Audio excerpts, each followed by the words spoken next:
मैं मरियम को दाद दूंगा। मैं आज उसे अप्रिशिएट करना चाहता हूं। तो आप ये जरा सुने कि मरियम क्या कहती है, सुने जरा।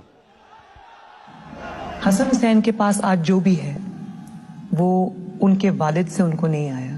वो कहते हैं ना, ये पैसा कहाँ से आ गया कि बच्चे इतनी छोटी छोटी उम्रों में अमीर हो गए और अरबपति हो गए। तो मुनीब वो एक अरबपति दादा के पोते हैं। उस अरबपति दादा के पोते हैं जो 1960s और 70s में पाकिस्तान का अमीर तरीन इंसान था। ये जो एसेट्स हैं, ये जो बिजनेस के लिए पैसा है, ये सारा दादा से डायरेक्टली बच्चों को ट्रांसफर हुआ। सुन लिया, ये सुन लिया। मरियम कहती है कि हमारा तो दादा इतना अमीर आदमी था कि हमारे पास तो ये पैसा दादे ने दे दिया। अच्छा, अब दादे ने दे दिया तो दादे का जो बेटा शहबाज शरीफ था वो ये क्या कहता है? मेरे खानदान को 22 खानदानों में शुमार नहीं होता था। मुझे इसके ऊपर बाइस फख्र है कि मेरे वालिद का ताल्लुक एक गरीब किसान के घराने से था, हिंदुस्तान से। वो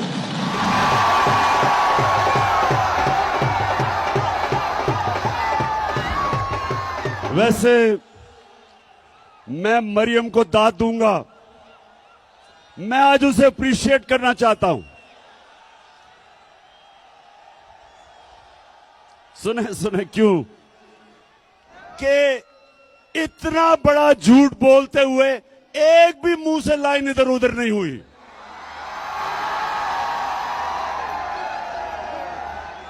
यानी झूठों का बादशाह बना। इतने सीधे मुंह से मेरा तो दादा बड़ा अमीर आदमी था। वो या तो दादा कोई और था या शहबाज शरीफ।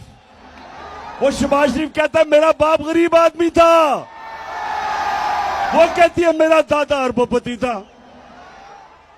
अब ये मैं आपको क्यों दिखा रहा हूं? ये इसलिए दिखा रहा हूं मेरी कौम आप समझ जाओ कि 30 साल से आपके मुल्क को लूटा जा रहा है।